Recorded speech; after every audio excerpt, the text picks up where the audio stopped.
So yun, magandang araw mga ka-travelers. Siguro na-miss nyo kami, no? Salamat sa mga nagko-comment dyan, patuloy na sumusuporta sa atin pong YouTube channel. Pasensya na po kayo dahil hindi na tayo masyadong nakapag-video at nakapag-upload ng ating biyahe, lalo na yung galing Mindanao, yung part 5. Kasi nga po, na-virus po yung ating laptop at nabura po lahat ng ating mga gamit doon. So ngayon, ito po yung update mga ka-travelers. Bakit hindi tayo masyadong ngayon nakakabiyahe gamit si Chariot. So ipakita ko muna sa inyo ang sitwasyon ni Chariot. Ginagamit pa rin naman po namin siya dito sa bahay, sa bayan, dito sa malalapit sa amin. At marami pa siyang kailangang i-repair dahil po kinalawang na yung kanyang mga gilid. Dahil sa mga pagtawid-tawid natin sa mga dagat, no? Ng mga barko na nababasa siya. Ito po ngayon si Chariot natin. Pero okay pa po yan, goods na goods. Napakaganda pa po ng takbo niyan. At pinag-iipunan lang po natin ng project, ng budget para mapalitan na po natin yung dingding, kasi yung dingding niya ay bulok na po. Ayan. At kailangan ko siyang ayusin muli yung mga dingding lang. Dingding lang po kasi maganda pa po sa inyan, hindi pa po kinakalawang. At ayan. Dito na lang muna namin po siya ginagamit. So madami pang mga nakakalat na mga gamit sa loob. Okay pa rin po yan, goods na goods. Sa ngayon hindi po siya nagagamit sa mga travel sa malayo dahil meron po tayong bagong blessing mula po sa Diyos na pinagkalob sa atin. So sa ngayon, pag naglalakbay po kami, ito po yung gamit namin. Ayan, si Starex. Ito pinabili lang nung isang buwan lang o nakaraang buwan lang. Ito ngayon ang ginagamit namin para sa mga paglalakbay natin sa missionary. So at abangan nyo po yung mga update natin sa paglalakbay, gamit naman to si Star. So ito pa rin po yung sistema, no? Doon hindi tayo naglagay ng top load kasi medyo mabuhay. Pero dito dahil may top load, puno pa rin. Papunta po kami San Francisco, Quezon. So ayan, mag-open po kasi doon ng vegetarian stop, no? Vegetarian house, veggie house. Doon ay may mga pagkain at iba pang mga healthy foods. Sa Aurora mag-open tayo. So puno pa rin po. Meron pa rin mga sasakay dyan. Kahit malaki, maliit yung ating sasakyan mga ka-travelers, lagi pong puno. Laging sulit po sa paglalakbay at pagbibiyahe. So ito po yung ating bago ngayong blessing na ginagamit, sasakyan mula sa Diyos. Let's go. Samahan niyo po kami ngayon puntang Aurora, gamit naman to si Star. So malakas po yung aircon. Okay na okay. Salamat sa lahat ng mga ginamit ng Diyos para magkaroon tayo nito, no? Ayan. So ayan po yung loob. Ayan. Kita nyo naman, punong-puno ng unan. Kasi alam nyo naman yung biyahe namin, ang sasakyan ay bahay namin. Pinagpawisan ako, galing ako sa labas. So punong-puno, hindi ko pa naayos. May ayusin natin yan pagdating doon sa may malapit, kasi may kakarga pa tayo doon. At saka yung mga kasama natin, no? Pamilya natin. Okay. So ngayon ay biyahe na po tayo papuntang Aurora, San Francisco, Quezon. Ayan. Diesel 55 5530. So ayan, nakakarga na po tayo 1610. 1610. Saktong-sakto talaga yung aking tansya, no? Kabisado ko na yan eh. At hindi na tayo nag-aircon para tayo ay mas makatipid sa atin pong diesel. Hindi na tayo nag-aircon. Ang lakas ng aircon, probinsya naman tatakbo natin eh. Okay lang kahit di may walang aircon kasi yung hangin dire-diretso naman. Pagka sa mga traffic, hindi pwedeng walang aircon. Wala napasok na hangin eh. So yan, ang oras ay 12:57. Si Starex din, no? Kapatid na ba? Welcome, Barangay Pico, Pagbilao, Quezon. Ayan, so papasok tayo dito sa may Pagbilao intersection. Ang tawag dito ay Pagbilao Bypass Road. Ayan. So, Pagbilao Bypass Road tayo. Okay.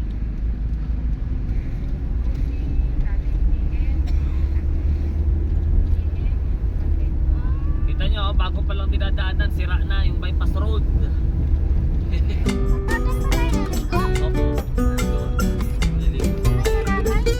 Hindi pa rin nila natatapos lahat, pero lawak ng kalsada. Tapos pagdating dito, ito pa yung nahuli talaga, bandang tulay, medyo narrow road.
tayo at di ata tayo nakapag-pray kanina eh. Pag-pray? Ako nag-pray ako. Di tayo nakapag-pray ng ano natin. Sige nga pa, pray ka muna. Makamalas ng grasya. Gusto tayo sa bundok Peninsula. Tik na tayo kanina. Ingat-ingat mga ka-travelers. Ingat-ingat. Grabe. Tara. Tapos ay ito ay... Sino may kasi 50 lang naman takbo natin. Yung pasok niya mali. Dahilan pasok niya talaga mali doon kasi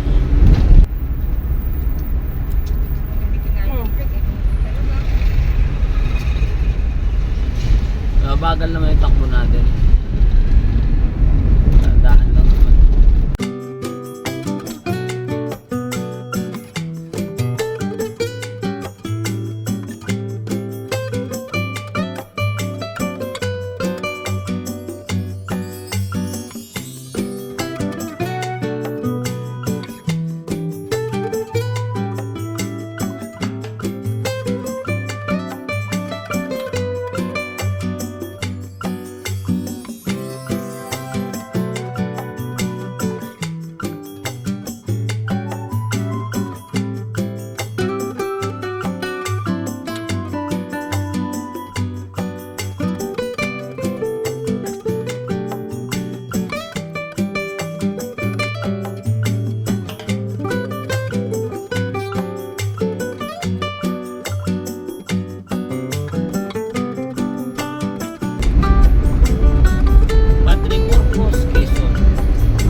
pesos.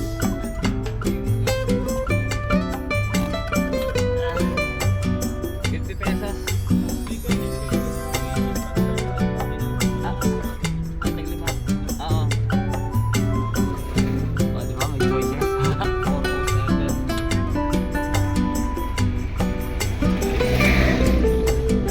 Salamat.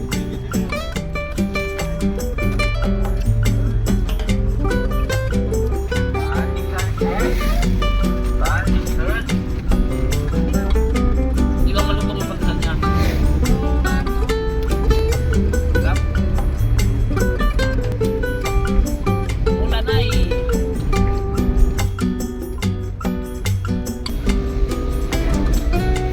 Lalampas na kayo yung pinuya yung mga ito.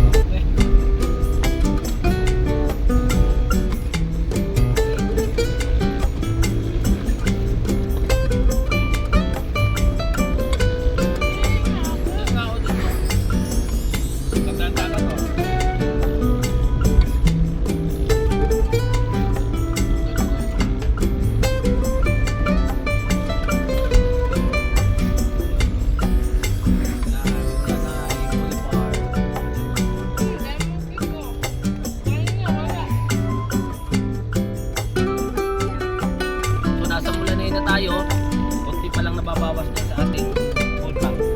Ayan.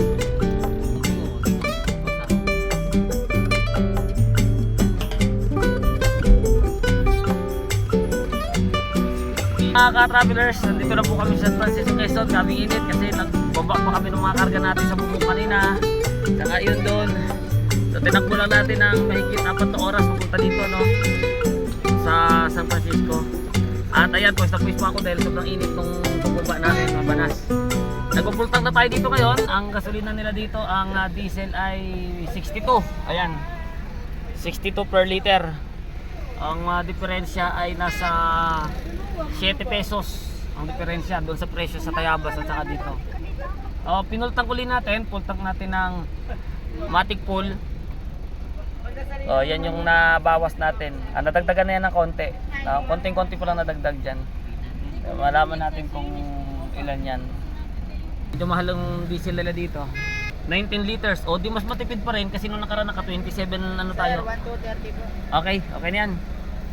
Nasaan yan? Pa-receive ako ha. Okay, so ahon na tayo ng awasan. Tsaka medyo maahon na no. In fairness, ngayon ay 19 liters lang yung konsumo natin one way papunta dito. Nung nakaraan kasi, nung naka-video dikit pa yung ating preno, mabot tayo dito ng 27 liters. Tapos, ano kaya medyo magastos. Ngayon, kargado tayo ngayon ha. Kaysa nung nakaraan. Okay na, hindi na tayo dogi dyan. Thank you for Watching. watching.